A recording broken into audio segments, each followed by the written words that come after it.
Quero trazer uma mensagem profética da parte de Deus, que tem como tema central Tribunal Humano versus o Tribunal Divino. Eu quero ressaltar que uma mensagem profética, ela não é uma mensagem vazia, nem uma mensagem de persuasão humana. Ela é uma mensagem dada por Deus, portanto existe nela uma autoridade espiritual para cumprir o propósito para o qual foi enviada. A mensagem está no livro de Provérbios, capítulo 22, versículos 22 e 23. Não explore os pobres por serem pobres, nem oprima os necessitados no tribunal, pois o Senhor será o advogado deles e despojará da vida os que os despojarem. Eu quero fazer uma breve explicação do contexto histórico dessa mensagem. Quem escreveu foi Salomão, filho de Davi. Quando ele foi empossado rei, ele era muito jovem e por causa disso ele pediu para Deus sabedoria e conhecimento para ele governar o povo com justiça. E isso agradou o coração de Deus, porque ele não pediu riquezas e ele não pediu a morte dos seus inimigos. Deus concedeu a petição dele, deu sabedoria e conhecimento excepcionais, mas riquezas, bens e honra. Ele julgava com base na lei de Moisés. Essa lei sentenciava à morte quem oprimisse o pobre. Naquela época era o órfão, a viúva, o estrangeiro. Ele também construiu o Templo de Jerusalém em honra ao nome do Senhor. Ele fez alianças políticas com vários reis, dominou sobre esses reis e durante os seus 40 anos de reinado houve paz e segurança porque ele governou o povo com justiça e imparcialidade. Quero falar dessa mensagem no contexto contemporâneo, no contexto de hoje. Percebe-se na mensagem que existem duas perspectivas quanto ao pobre. A perspectiva da sociedade, que vê o pobre como alguém ser oprimido e explorado, e a perspectiva de Deus, o pobre é alguém que ele defende e protege. Eu quero fazer algumas considerações a respeito do ponto de vista da sociedade sobre o pobre. O pobre é alguém que não tem posição social, não tem títulos, marginalizado, ninguém defende. Para os pobres, o subemprego, informal, quando todos os seus direitos são negados, ou ainda é formal, mas sempre algum direito é negado. O ambiente de trabalho é tóxico, não tem a mínima qualidade de vida. A pessoa fica com a saúde física e principalmente mental comprometidos. Mas como eles necessitam sem resistência, eles aceitam essas condições. O poder público não faz políticas para combater a pobreza, nem a desigualdade social. Má administração dos recursos públicos, desvio dos recursos públicos. Muitos estão no poder buscando seus próprios interesses, ou ainda para favorecer uma minoria privilegiada, a elite, que muitas vezes financia as campanhas eleitorais, para que quando eles chegarem no poder, trabalhar em prol dos seus interesses, aprovando decretos e leis injustas. E assim eles concentram a renda e se tornam senhores absolutos da terra.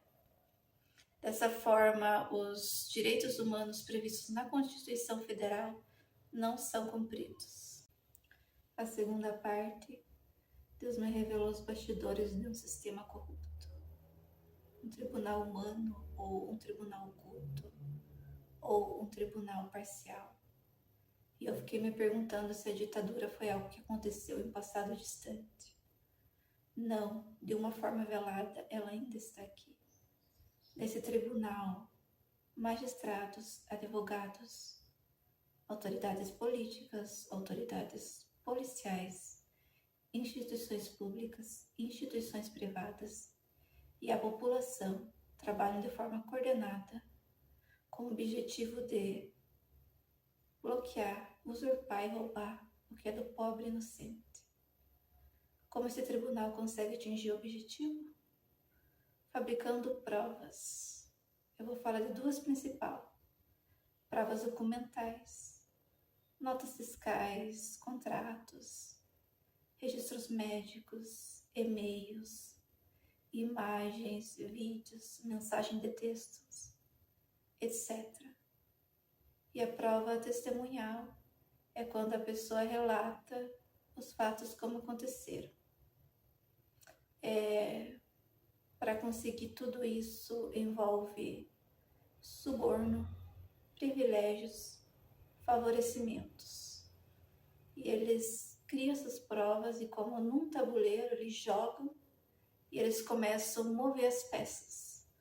Não importa se para criar provas ou apagar provas precise assassinar, sequestrar ou torturar. Modus operandi para a confecção das provas: invasão de privacidade através do monitoramento do domicílio. Instalam câmeras, microfones, monitoramento de celular, de computador, acesso aos dados pessoais e documentos da pessoa. Com todo esse aparato, eles têm o controle da rotina e do roteiro da pessoa. Eles usam essas informações para criar provas. Geralmente, programamos os nossos compromissos, né? Um pouco antes. E a gente comenta entre a família. Amanhã eu vou em tal estabelecimento comercial, vou no banco X, vou no posto de saúde. Com essas informações, eles montam cenários, forjam rotas, inserem falsas testemunhas dentro do ambiente e criam uma narrativa mentirosa para incriminar a pessoa e de uma forma velada. Para eles silenciarem a pessoa, eles fazem questão que saiba desse monitoramento. E a pessoa fica numa espécie de cárcere, cativeiro. Calúnia, difamação para destruir com a reputação e a honra da pessoa. Falsa identidade é quando usa o teu nome para obter vantagem ou para prejudicar.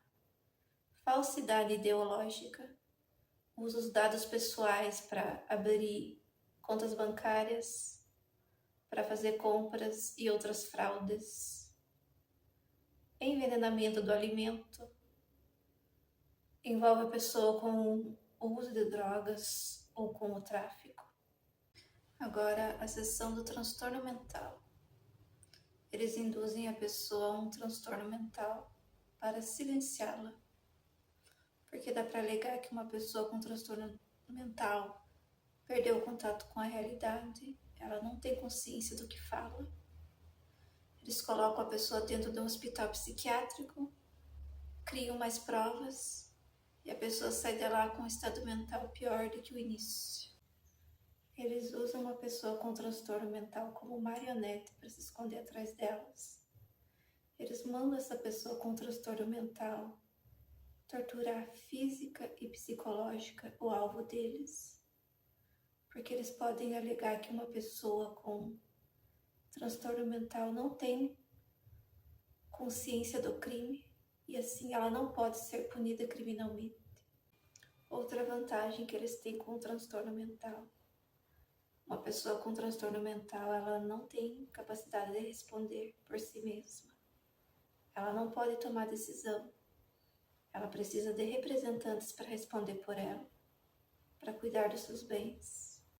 E mais, essa pessoa com transtorno mental, ela é uma peça principal do jugo. Através dela, uma verdade pode vir à tona. E eles precisam tirar essa pessoa da cena. Aí eles chamam a rede, aplicam sedativo, levam para o hospital e alegam que o coitadinho está doente, não pode falar. Eles sabotam, manipulam, trapaceiam para tirar do caminho o defensor, a pessoa que quer ajudar esse pobre inocente. E com essa trama de mentiras, a sentença é injusta, eles condenam o inocente e absolvem o culpado. Mas agora vai entrar em ação o Tribunal Divino. Ele vai corrigir os pesos adulterados dessa balança e vai mudar o veredito. Agora eu quero falar do tribunal divino. O advogado e juiz supremo é Deus. Um dos atributos dele é a justiça. Ele é onisciente, sabe de todas as coisas. Ele é onipresente, está em todos os lugares. E é onipotente, pode todas as coisas. Dele é a terra, a sua plenitude, o mundo e aqueles que nele habitam. Nada está oculto diante dos olhos dele. Tudo está exposto e descoberto diante daquele a quem nós devemos prestar contas. A lei que ele aplica para julgar é esta aqui, Bíblia Sagrada. Aqui está as leis morais, que é um conjunto de princípios, de mandamentos, que orienta a pessoa a ter uma vida justa e santa. Aqui está o que ele condena, o que ele aprova. Se você obedecer, você tem a bênção. Se você desobedecer, você tem a maldição. Essas leis da Bíblia, elas regem a terra. Não depende da tua crença, não depende da tua filosofia. É uma verdade absoluta, incontestável. Quem tem uma aliança com Deus está debaixo de todas as promessas de livramento e proteção. Eu vou citar uma que para mim ela fala por todas, que está no livro de Romanos, capítulo 8, versículos 33 e 34. Quem fará alguma acusação contra os escolhidos de Deus? É Deus quem os justifica. Quem os condenará? Foi Cristo Jesus que morreu e mais, que ressuscitou e está à direita de Deus e também intercede por nós. A Bíblia diz mais, a Bíblia diz que o Senhor detesta balanças falsificadas e pesos adulterados. Não existe nada em oculto que não venha a ser revelado. Ele condena quem por suborno absolve o culpado e nega a justiça ao inocente. Cada um será retribuído conforme o seu procedimento. Quem abre uma cova, nela cairá. Ou seja, a pessoa fica presa na sua própria emboscada. A testemunha falsa não ficará sem castigo. E quem difama e calunia não sairá livre. Agora eu quero falar sobre a perspectiva de Deus quanto ao pobre. A Bíblia diz que a vida deles é preciosa para Deus. O reino de Deus é dos pobres. O evangelho é pregado a eles. Deus ouve a súplica, defende o direito e a causa deles. Quem oprime e explora eles desonra Deus. É um exemplo, quando Deus escolheu Israel, eles eram um povo pequeno, fraco e sem terra. Deus fez deles uma nação poderosa. Eu quero fazer um alerta para 3 categorias: autoridades, ricos e cristãos. Primeiro, autoridades, juízes, vocês que estão numa posição de poder, que estão vendendo sentenças, transformando o direito em veneno e a justiça em amargura. Vocês estão representando a imagem de Deus aqui na Terra. Portanto, vocês têm a responsabilidade de governar com justiça e sabedoria como Ele governa. Se vocês não fizerem isso, vocês estão afrontando uma ordem estabelecida por Deus. E Ele vai responsabilizar vocês por seus atos. Se vocês falharem na obrigação de vocês de exercer a justiça e a imparcialidade, Ele ordena que vocês defendam a causa, o direito do pobre e do oprimido, que vocês lutem contra a injustiça e a opressão na sociedade. Agora o alerta é para os ricos. Vocês que aumentam seu luxo, suas riquezas, explorando o pobre, o salário dos trabalhadores que cuidaram das suas empresas e que vocês retiveram com fraude, está clamando contra vocês. Vocês que usam o sistema judicial corrompido para se livrarem da consequência das suas ações. Eu quero provar para você quanto você é vulnerável. Você foi formado do pó. A tua vida consiste em um sopro de Deus nas suas narinas. Se ele tirar esse sopro, você volta pro pó que é a tua origem. Eu quero fazer algumas perguntas retóricas para vocês refletirem. O dinheiro de vocês tem poder de comprar a tua salvação, a tua vida eterna? A tua riqueza tem poder de fazer um pacto com a morte para quando a calamidade chegar, ela não atinja vocês? Por acaso as suas riquezas têm poder de controlar as forças da natureza? As suas riquezas, o seu poder consegue paralisar uma pandemia causada por um vírus mortal? Ficou claro, né? Que o poder de vocês é bem limitado. Deus ordena que vocês deixem seus maus caminhos, que vocês pratiquem a justiça e parem de explorar o pobre. E agora, por último, o alerta é para os cristãos. Eu não sei qual que é a tua posição dentro desse tribunal oculto. Se você é uma autoridade, se você é a população, ou se você está por trás de uma instituição. Você sabia que um dos atributos de Deus é a justiça? Que ele não tem o inocente por culpado e nem o culpado por inocente? Vocês querem possuir a terra como propriedade, participando desse sistema corrupto, praticando coisas abomináveis? A verdade é que vocês estão ávidos por ganhos injustos. Hoje a idolatria, ela é a idolatria do poder. É quando a sua segurança está nas riquezas, no poder político, na força militar, em detrimento da confiança na providência divina. O nome de Deus está sendo blasfemado entre os gentios por conta dessa conduta de vocês. Quando você professa uma fé, uma crença que você não pratica, você não passa de um fariseu hipócrita. O objetivo do cristão é a vida eterna, é o reino dos céus. Se vocês não deixarem seus maus caminhos, se vocês não se arrependerem genuinamente, vocês vão ficar aqui, abraçados com o anticristo, e o destino eterno de vocês vai ser o lago de fogo e enxofre, onde o bicho não morre e o fogo não apaga. E agora a mensagem final e a mais importante, que é a advertência de Deus.